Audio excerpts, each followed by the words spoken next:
Hello मेरी friends, welcome to your channel. Friends, आज हम 8th क्लास का सब्जेक्ट मैथ का pole star sample paper 5 solve करने वाले हैं। सैम्पल पेपर 5 की वीडियो हम पार्ट बाय पार्ट बनाएंगे। आज हम इस वीडियो में पार्ट नंबर ए के सभी क्वेश्चन को सॉल्व करेंगे। पार्ट नंबर ए हमारा 1 मार्क्स का है। इसमें हमारे पास कुल मिला के 32 क्वेश्चन दिए गए हैं। इट मीन्स आज हम इस वीडियो में अपने 32 मार्क्स कंप्लीट करेंगे। ओके फ्रेंड्स, तो चलिए लेट्स स्टार्ट करते हैं वीडियो को। इसमें जो सबसे पहला जो क्वेश्चन है हमारा कुछ इस अकॉर्डिंग दिया गया है। इसमें कहा है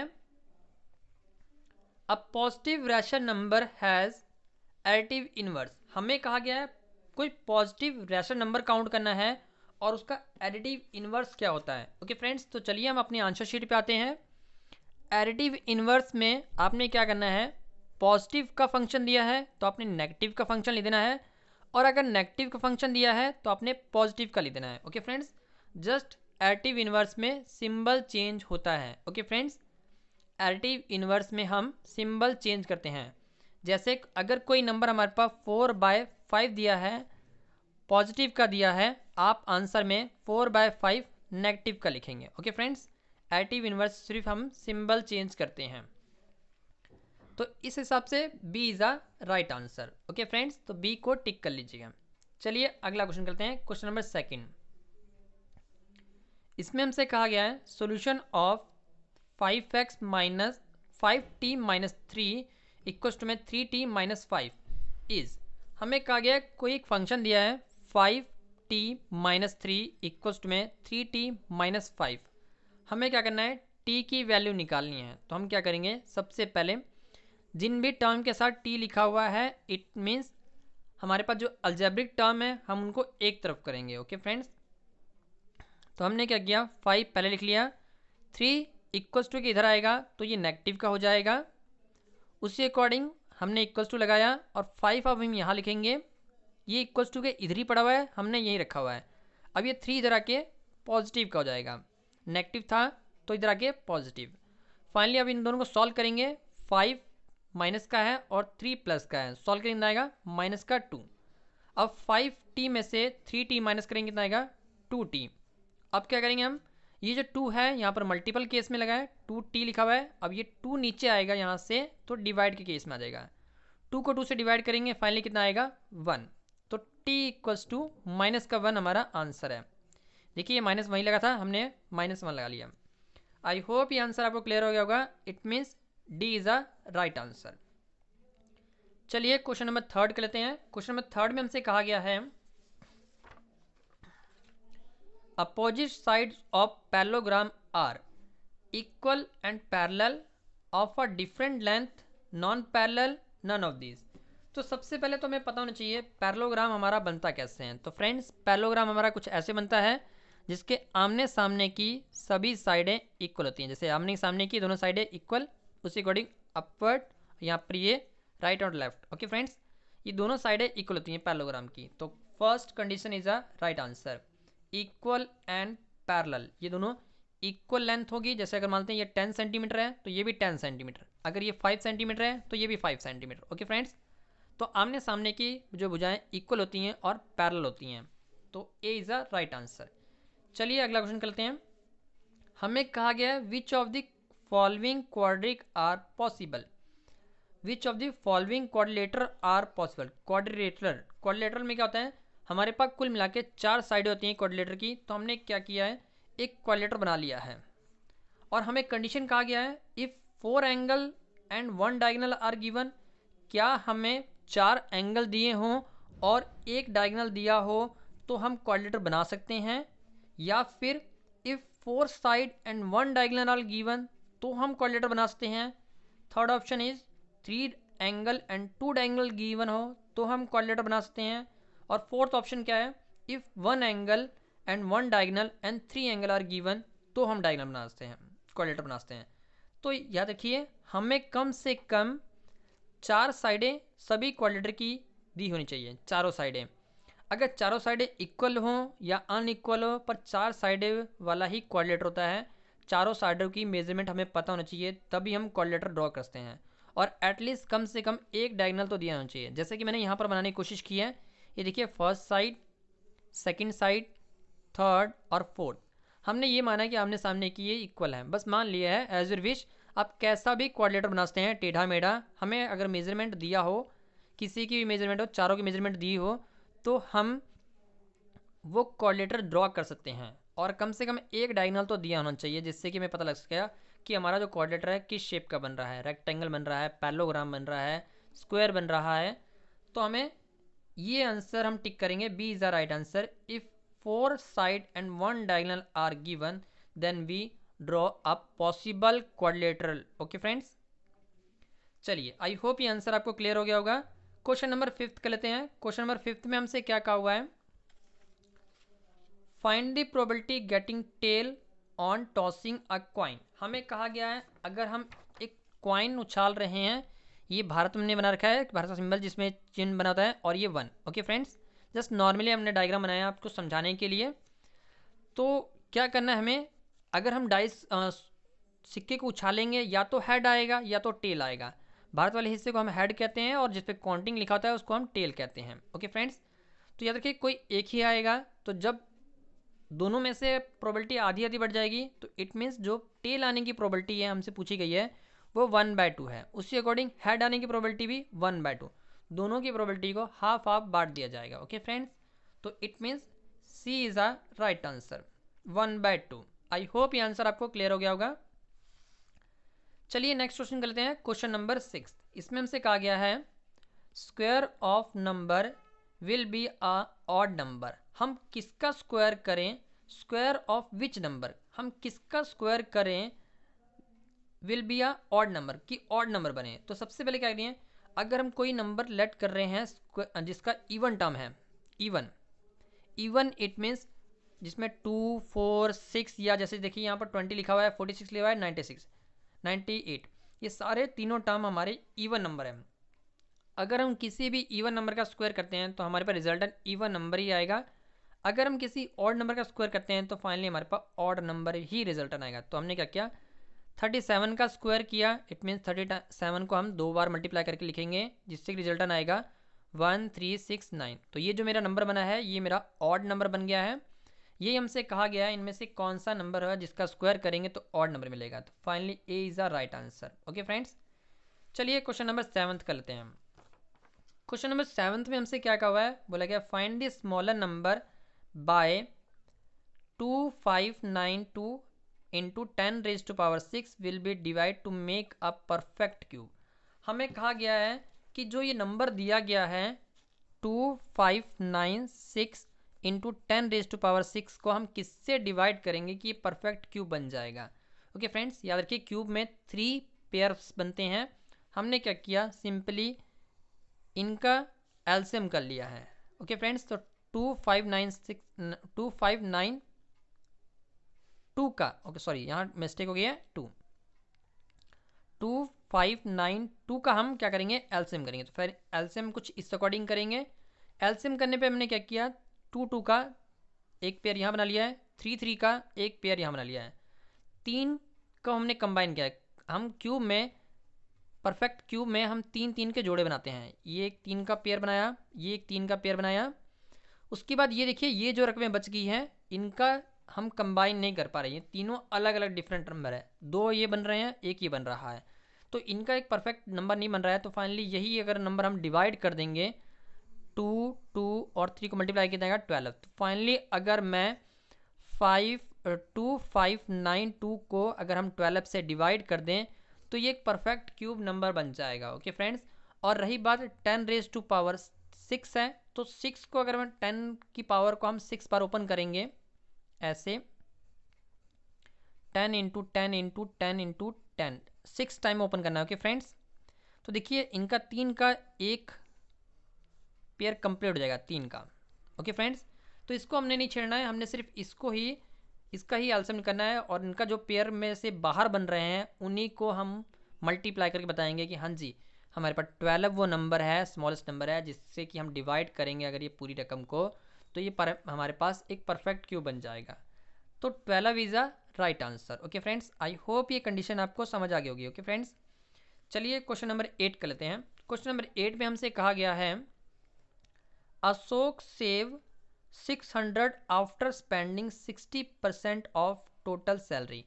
हमें कहा गया है कोई अशोक है जो कि 600 रुपीज़ स्पेंड कर रहा है 60% ऑफ सैलरी, सेव कर रहा है, सॉरी 600 रुपीज़ सेव कर रहा है, तो हमने लिखा saved amount 600 rupees. Okay friends, spending amount percentage 60% उसने अपनी सैलरी का खर्च कर दिया है।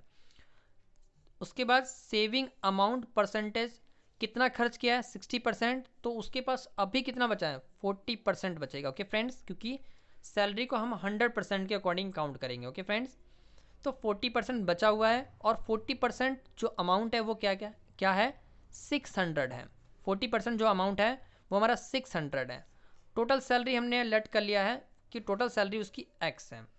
अब हम क्या करेंगे, इस कंडीशन को कुछ इस अकॉर्डिंग लिखेंगे 40% of x। Okay friends, 40% of x 600 है हमारा। ओके, तो अब हम क्या करेंगे, यहाँ से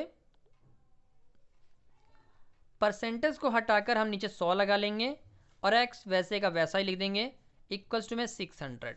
अब हम क्या करेंगे, यहाँ से ये जो 40 ओवर में 100 है हम उस साइड भेजेंगे, तो 100 ऊपर मल्टीप्लाई हो जाएगा और 40 नीचे डिवीजन में हो जाएगा, क्योंकि ये मल्टीपल केस में है, इधर आके डिवीजन केस में जाएगा। अब हम इसको कट करेंगे, तो सबसे पहले हम 0 से 0 कट करते हैं और इस 4 को हम इससे कट करते हैं, तो 5 4 1 4 और 20 आ जाएगा, तो 150 आ जाएगा। फाइनली 150 और 10 को मल्टीप्लाई कितना आएगा 1500 उसकी टोटल सैलरी है, जिसका उसने 60% खर्च करने के बाद जो 40% बचा हुआ है वो हमारा 600 अमाउंट है। तो इट मीन्स जो टोटल उसकी सैलरी आनी है वो कितना है 1500। It means A is a right answer. Okay friends, I hope ये आंसर आपको क्लियर हो गया होगा। चलिए क्वेश्चन नंबर 9 कर लेते हैं। इसमें हमसे कहा गया है what will be the product of 4p into 0। हमें कहा गया है हम 4p को अगर 0 से मल्टीप्लाई करेंगे तो रिजल्टन क्या आएगा। याद रखिए, किसी भी डिजिट को अगर आप 0 से मल्टीप्लाई कर रहे हैं रिजल्टन 0 ही आएगा, चाहे पावरिंग कितनी लगी हो, अल्फ़ाबेट क्यों ना लगा हो। तो फाइनली हम क्या करेंगे, B is a right answer 0। चलिए अगला क्वेश्चन करते हैं, क्वेश्चन नंबर 10। क्वेश्चन नंबर 10 में हमसे क्या कहा हुआ है, आइए मिलते हैं उनसे भी। हमें कहा गया है how many face are there in the following solid. तो फ्रेंड्स यहाँ जो फिगर बनी हुई है वो आपको शायद क्लियर नहीं दिख रही होगी, तो उसके लिए मैंने क्या किया है, सबसे पहले ये डायग्राम को यहाँ ड्रॉ कर लिया है। डायग्राम जो हम ड्रॉ करेंगे कुछ इस अकॉर्डिंग की फिगर यहाँ बनी हुई है। ओके फ्रेंड्स, ये फिगर कुछ इस अकॉर्डिंग बना हुआ है। हमें बोला गया है how many number of face, तो इसमें फेस कितने हैं। ओके फ्रेंड्स, देखिए इसका एक फ्रंट फेस यहाँ देखने को मिल रहा है, एक यहाँ पर, एक यहाँ पर, 1 2 ये 3 ये 4 ये 5 ये 6 और ये नीचे 7। तो कुल मिला के हमें 7 फेसेस देखने को मिल रहे हैं, तो आंसर में आप लिखेंगे 7 फेसेस हैं। C is a right answer. Okay friends, I hope ये आंसर आपको क्लियर हो गया होगा। कैसे काउंट करना है चलिए एक बार और बताता हूँ मैं। ये फर्स्ट फेस है, ये सेकंड फेस, जो ये देखने को मिल रहा है इस साइड में ये थर्ड हो जाएगा और इस साइड में ये हमारा फोर्थ हो जाएगा, ये हमारा 5 हो जाएगा, अपवर्ड में हमारा 6 और डाउन में हमारा जो नीचे है वो 7। तो कुल मिला के 7 फेसेस बनेंगे। ओके फ्रेंड्स, आई होप ये आपको क्लियर हो गया होगा। चलिए क्वेश्चन नंबर 11 कर लेते हैं हम। क्वेश्चन नंबर 11 में हमसे क्या कहा हुआ है, हमें कहा गया है ratio of radius to circle is 2:3। हमें कहा गया है दो सर्कल बनाए गए हैं जिनका रेशो दिया है 2 और 3। Find the ratio of this area.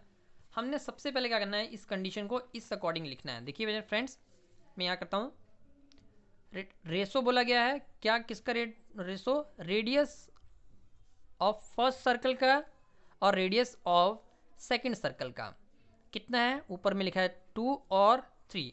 Ratio हमें इस अकॉर्डिंग दिया गया है, जब उसको सॉल्व करते हैं तो हम बटे में लिख लेते हैं 2/3। ओके फ्रेंड्स, अब हमें इन्हीं का एरिया निकालना है, तो इस अकॉर्डिंग देखिए हमारा जो फर्स्ट सर्कल का रेडियस कितना है 2 और सेकंड सर्कल का रेडियस कितना है 3। एरिया निकालना है तो सेम हम ये लिखेंगे रेशो इक्वल्स टू में area of first circle upon में एरिया ऑफ सेकंड सर्कल। फिर क्या करेंगे, एरिया ऑफ सर्कल क्या होता है πr², तो हम यहाँ πr² लिख लेंगे, यहाँ पर r1 का यूज़ करेंगे, नीचे πr², यहाँ पर r2 का यूज़ करेंगे। पाई से पाई कैंसिल हो जाएगा, ऊपर बचेगा R1 का स्क्वायर, तो R कितना है हमारे पास 2, तो 2 का होल स्क्वायर करेंगे कितना आएगा फाइनली 4। नीचे R2 कितना है वो है 3, 3 का हम स्क्वायर करेंगे कितना आएगा हमारे पास 9। आई होप ये आपको क्लियर हो गया होगा। 4:9 is the right answer. Okay friends, it means ये ऑप्शन जहाँ देखने मिले वहाँ टिक कर लीजिएगा। तो देखते हैं 4 हमारा B is a right answer. I hope ये आपको क्लियर हो गया होगा। चलिए क्वेश्चन नंबर 12 कर लेते हैं हम। क्वेश्चन नंबर 12 में हमसे कहा गया है which of the following exponent rule is not correct. हमें कहा गया इनमें से कौन सा एक्सपोनेंट रूल है जो गलत दिया गया है। ओके फ्रेंड्स, तो मैंने क्या किया, ये सारे ऑप्शन को मैंने यहाँ लिख लिया है। जरा मैं इसको क्लियर कर बताता हूँ। फर्स्ट ऑप्शन में लिखा हुआ है a की पावर m और a की power n equals to a की पावर m प्लस n। तो ये बिल्कुल सही फार्मूला है। अगर हमारा बेस सेम होता है और पावरें डिफरेंट हैं तो मल्टीप्लाई के केस में पावरें हमारी ऐड हो जाती हैं। ओके फ्रेंड्स, तो ये एक सही रूल है, तो इसको हम टिक करते हैं फिलहाल। चलिए अगला देखते हैं हम। a की power m divided by a की पावर n इक्वल्स टू में a की पावर m माइनस n। तो देखिए हमने यहाँ लिखा है a की पावर m, a की पावर n, डिवाइड का केस है। डिवाइड के केस में पावरें माइनस की हो जाती हैं। ओके फ्रेंड, जब बेस हमारा सेम होता है, डिवाइड के केस में पावरें को हम सब्ट्रैक्ट करते हैं। तो ये भी हमारा सही आंसर दे रखा है। ओके फ्रेंड, चलिए अगला आंसर देखते हैं। थर्ड में हमारे पास लिखा हुआ है यहाँ पर a की पावर m और होल पावर n। तो ये जो केस है, जब हमारे पास पावर के ऊपर फिर से पावर आती है तो पावर आपस में मल्टीप्लाई होती है, तो उसको लिखेंगे हम a की पावर m इंटू n। तो ये भी हमारा फार्मूला बिल्कुल सही फार्मूला है। हमें नॉट निकालना था, तो फाइनली एक ही आंसर है। चलिए देखते हैं ये सही है या गलत है। ये भी a की पावर m लिखा हुआ है और b की पावर n लिखा हुआ है। बेस अलग अलग है, पावरें भी अलग है, मल्टीप्लाई का केस दिया हुआ है। तो इस केस में ये कंडीशन बिल्कुल गलत साबित हो रही है। a इंटू बी और पावर भी मल्टीप्लाई, बिल्कुल ये गलत है फार्मूला है। तो यही हमें कहा गया था इनमें से कौन सा एक्सपोनेंट का रूल नहीं है। ओके फ्रेंड्स, तो फाइनली हम क्या करेंगे, डी इज हमारा राइट आंसर है। ये एक्सपोनेंट का फॉर्मूला नहीं है। आई होप ये आपको क्लियर हो गया होगा। हमें इसमें नहीं बोला गया था कि इसमें से कौन सा फॉर्मूला एक्सपोनेंट के लिए यूज नहीं होता है। ओके फ्रेंड्स, तो D is a right answer. चलिए क्वेश्चन नंबर 13 करते हैं।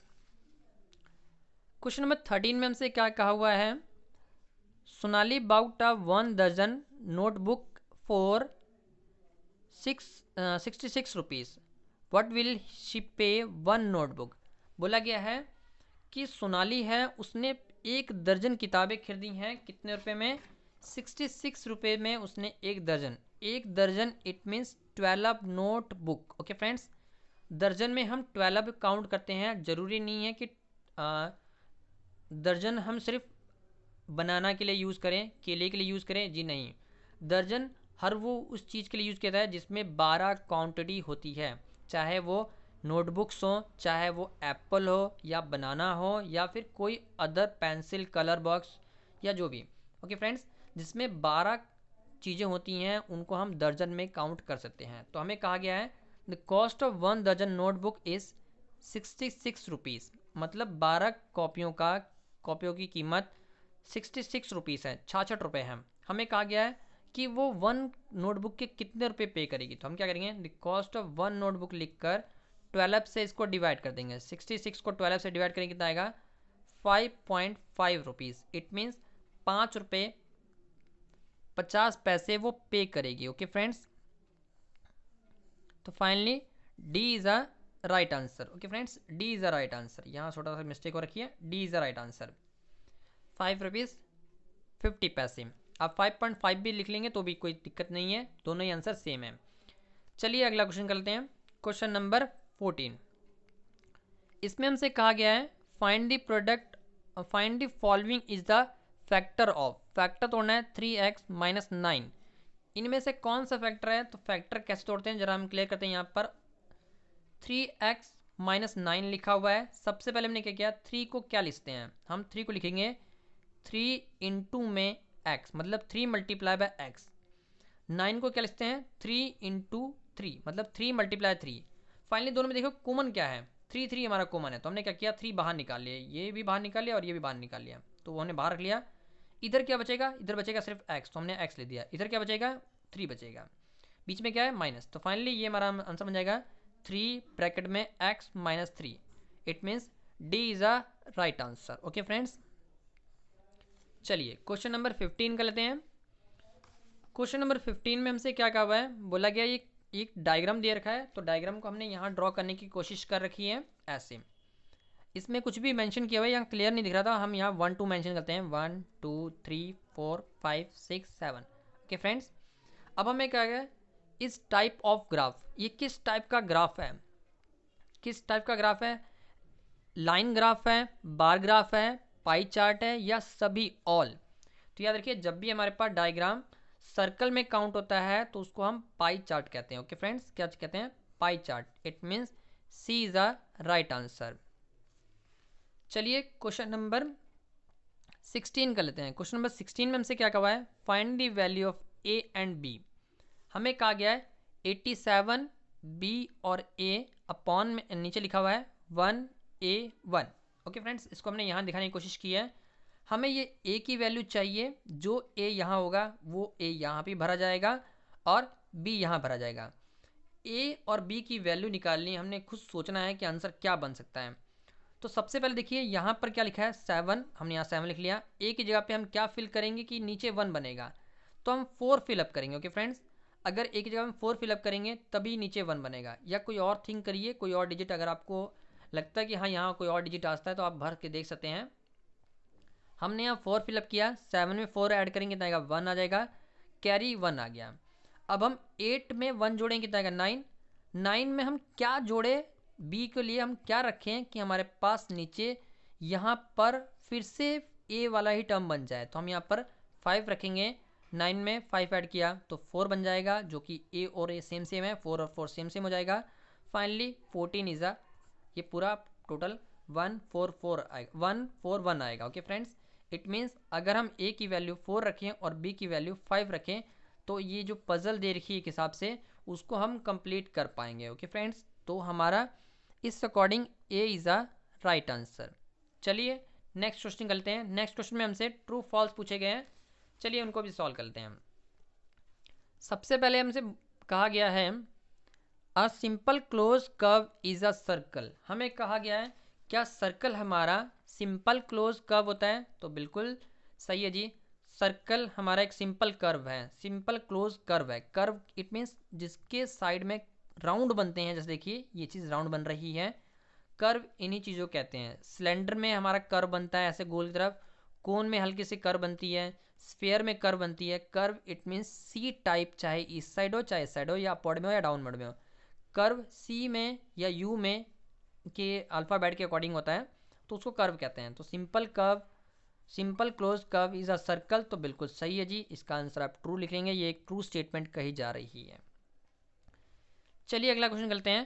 Question number second, the sum of all in central angle is pie chart is 360। हमें कहा गया है क्या अगर हम कोई पाई चार्ट क्रिएट करें और उनका जो सम ऑफ एंगल है, सेंटर का जो एंगल है, क्या वो 360 बनेगा, तो बिल्कुल सही है जी। जब हम सर्कल ड्रॉ करते हैं, सर्कल का जो सेंटर जो एंगल होता है वो 360 ही बनता है। ओके फ्रेंड्स, अगर हम सभी का एंगल को जोड़ेंगे तो 360। इट मीन्स ये एक ट्रू स्टेटमेंट कही जा रही है, इसका आंसर आप ट्रू लिख लीजिएगा। ओके फ्रेंड्स, चलिए अगला क्वेश्चन करते हैं। हमें कहा गया है परसेंटेज, परसेंटेज सिंबल दे रखा है, percentage is calculate on the market price. हमें कहा गया है क्या परसेंटेज हमारा मार्केट प्राइस पे काउंट होता है, तो जी नहीं, बिल्कुल नहीं। सॉरी, पर प्रॉफिट दिया हुआ है, सॉरी, प्रॉफिट हमारा कैलकुलेट किस पे होता है, मार्केट प्राइस पे होता है। तो प्रॉफिट हमारा हमेशा कॉस्ट प्राइस पे काउंट होता है। जो सामान हमने जितने खरीदा है, अगर हम उससे ज़्यादा का बेच रहे हैं तो हमें प्रॉफिट होता है। मार्जिनल प्राइस से इसका कोई लेना देना नहीं है। इट मीन्स ये एक रॉन्ग स्टेटमेंट है, इसका आंसर आप फॉल्स लिखेंगे। ओके फ्रेंड्स, फॉल्स लिख लीजिएगा। प्रॉफिट हमेशा जो कैलकुलेट किया जाता है वो कॉस्ट प्राइस से कैलकुलेट किया जाता है।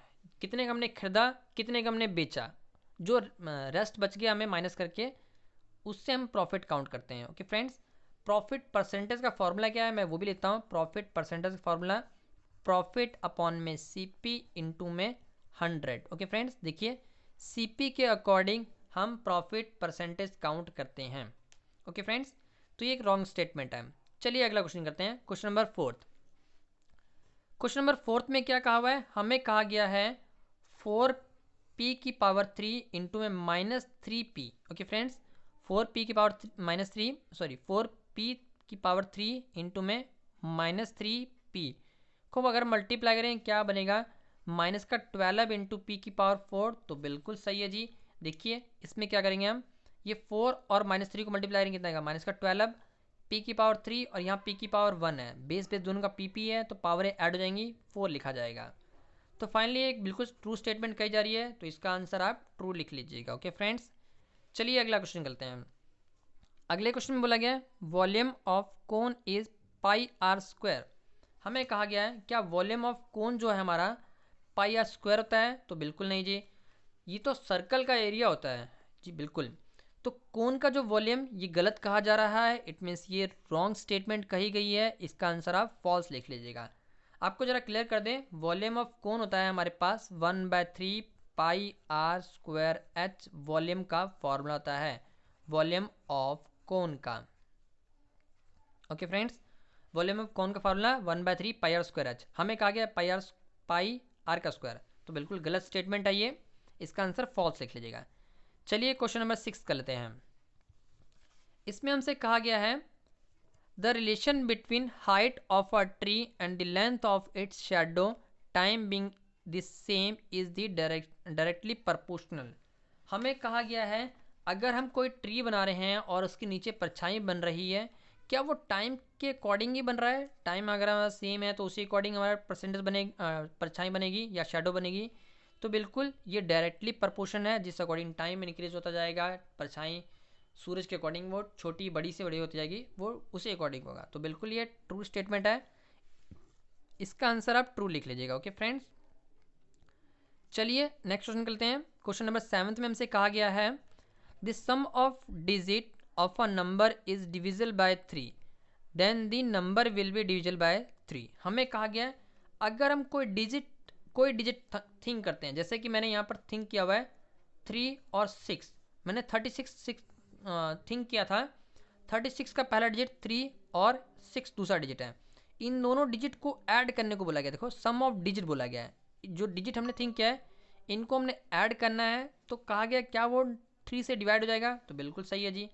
3 और 6 को ऐड करिए कितना आएगा 9, और ये हमारा 3 से डिविजल हो रहा है।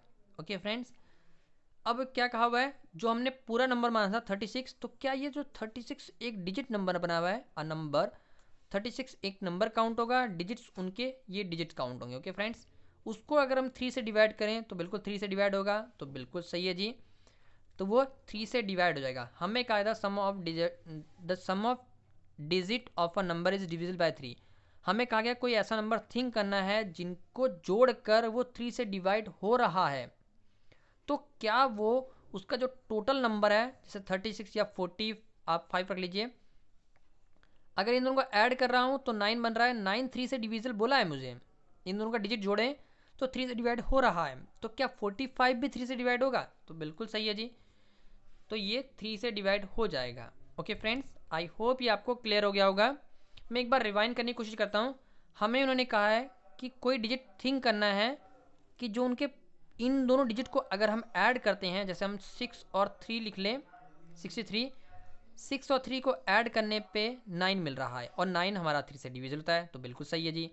तो उन्होंने कहा है क्या 63 इकट्ठा अगर हम 3 से डिवाइड कर दें तो वो भी 9 से डिवाइड होगा, और सॉरी 3 से डिवाइड होगा, तो बिल्कुल सही है जी, वो भी डिवाइड हो जाएगा, कितना आएगा 2 आ जाएगा और 1 आ जाएगा, तो ये डिवाइड हो गया है, तो बिल्कुल ये एक ट्रू स्टेटमेंट कही जा रही है, इसका आंसर आप ट्रू लिख लीजिएगा।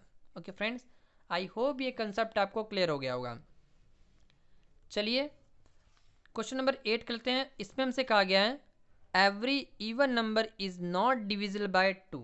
हमें कहा गया है क्या कोई अगर हम इवन नंबर लेट कर रहे हैं और वो 2 से डिवाइड हो जाएगा, नॉट डिवाइड बोला गया है, क्या इवन नंबर 2 से डिवाइड नहीं होगा, तो बिल्कुल रॉन्ग स्टेटमेंट है, इसका आंसर आप फॉल्स लिख लीजिएगा। Okay friends, her even number हमारा 2 से डिवाइड हो जाता है। ओके फ्रेंड्स, चलिए फिलअप स्टार्ट करते हैं।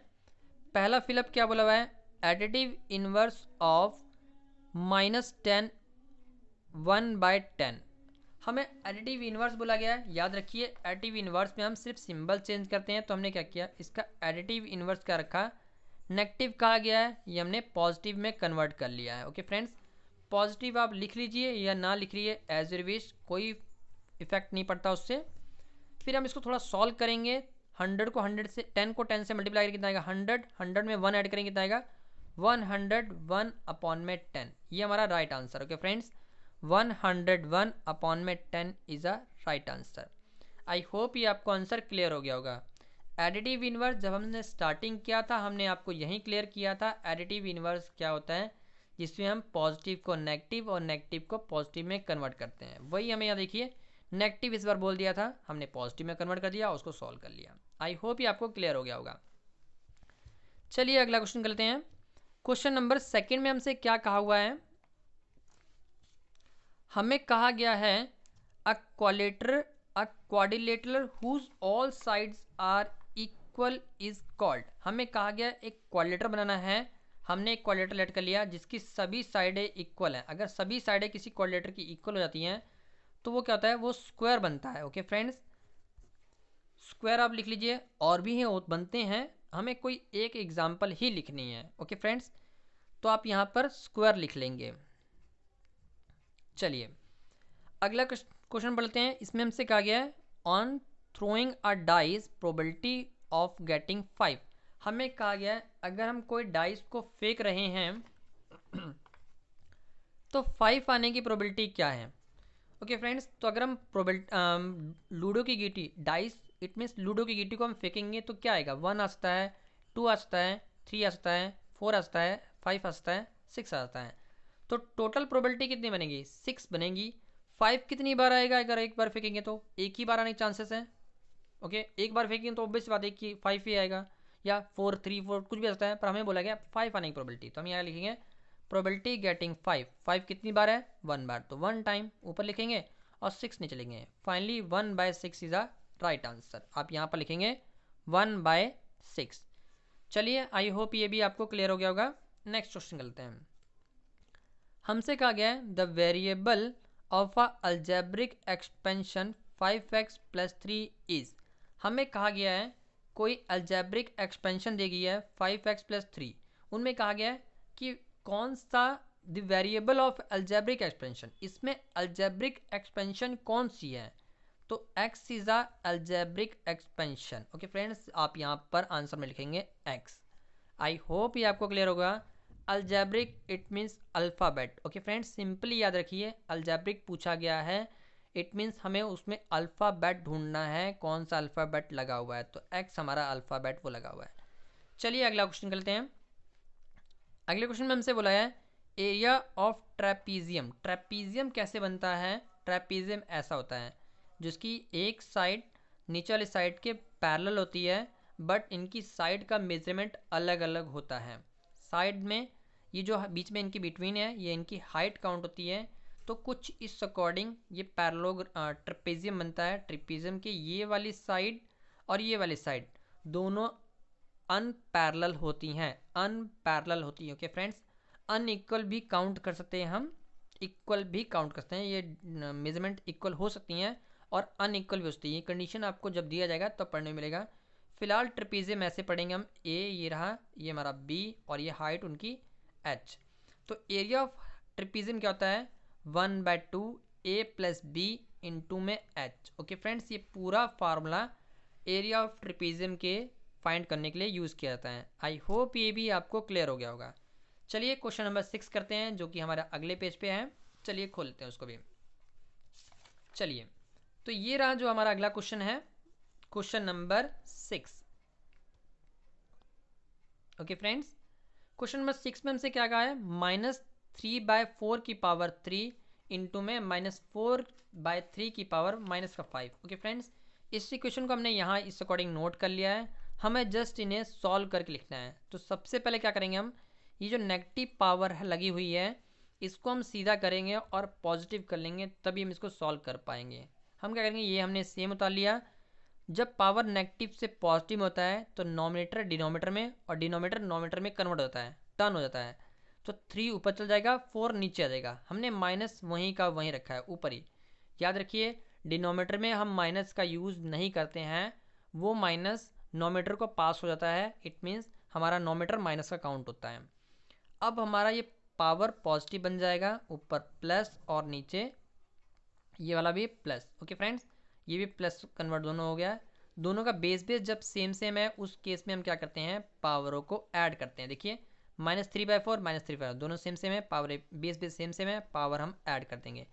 3 और 5 को ऐड करेंगे कितना आएगा, 8 आ जाएगा। 3 और 5 ऐड किया 8, बेस वैसे का वैसा ही। ओके फ्रेंड्स, फाइनली इस आंसर में हम क्या लिखेंगे, -3/4 की power 8 is the right answer. Okay friends, I hope ये कंसेप्ट आपको क्लियर हो गया होगा। चलिए क्वेश्चन नंबर 7 कर लेते हैं। क्वेश्चन नंबर 7 में हमसे क्या कहा हुआ है, 3 boy can finish a work in 9 days। 3 boy मिलकर एक काम को 9 दिन में फिनिश कर रहे हैं।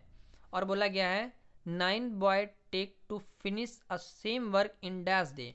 बोला गया अगर 9 बॉयज़ लग जाएं तो वर्क कितने दिन में ख़त्म होगा। तो हमने दिन को x काउंट कर लिया गया है।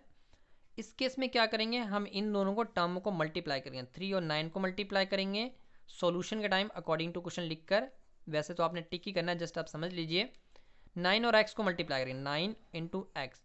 यहाँ से क्या होगा, 9 डिविजन में आ जाएगा तो 9 9 कट जाएगा, कितना आएगा 3। तो finally x equals to 3 days। ये हमारा 3 days is a right answer.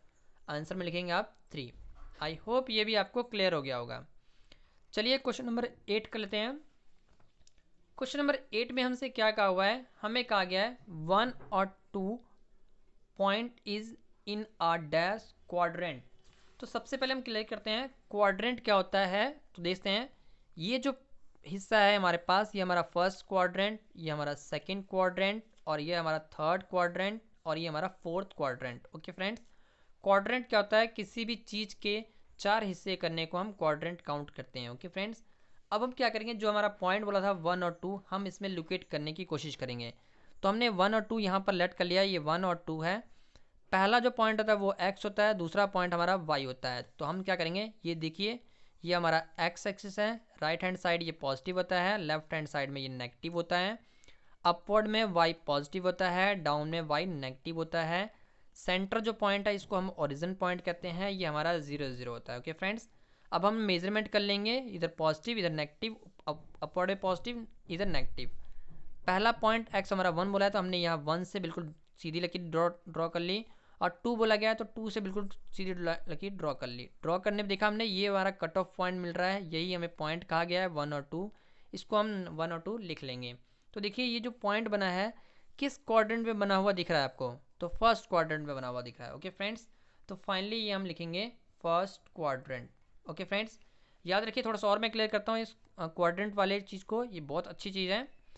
देखिए ये जो फर्स्ट क्वाड्रेंट है इसमें हमारे पास प्लस प्लस टर्म होती है, दोनों प्लस प्लस टर्म है। इट मीन्स एक्स भी हमारा प्लस का और वाई भी हमारा प्लस प्लस होता है। ओके फ्रेंड्स, सेकंड क्वाड्रेंट में हमारा माइनस और प्लस काउंट होता है। ओके फ्रेंड्स, माइनस और प्लस, इट मीन्स एक्स हमारा यहाँ नेगेटिव होगा कुछ भी होगा, और वाई हमारा पॉजिटिव होगा।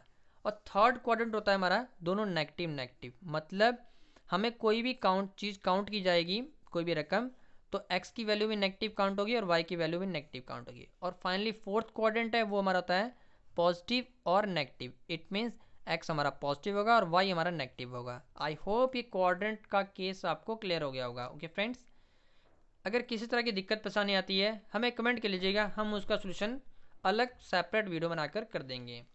ओके फ्रेंड्स, तो फाइनली ये हमारा आंसर है फर्स्ट क्वाड्रेंट।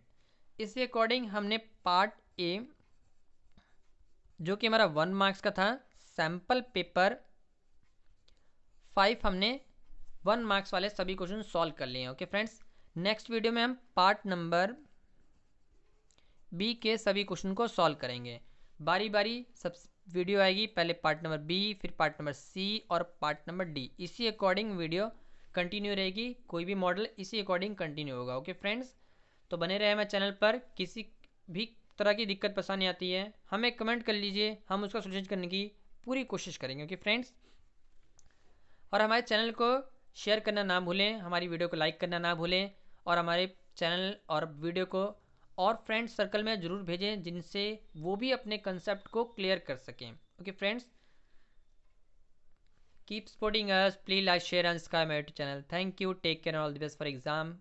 किसी भी तरह के आपके डाउट्स हैं, कोई भी क्वेश्चन आपका पेंडिंग पड़ा हुआ है, आप हमें कमेंट में लिखिए, हम उसका सोल्यूशन करने की पूरी कोशिश करेंगे। आप हमें हमारी इंस्टाग्राम आईडी पर भी मैसेज कर सकते हैं। इंस्टाग्राम आईडी का भी नेम सेम है, ज्ञानशिला कोचिंग सेंटर के नाम से ही है इंस्टा आईडी। आप वहाँ पर हमें मैसेज कर सकते हैं या फिर अपना क्वेश्चन सेंड कर सकते हैं। Okay friends, keep supporting us, please like share and subscribe my channel. Thank you, take care, all the best for exam.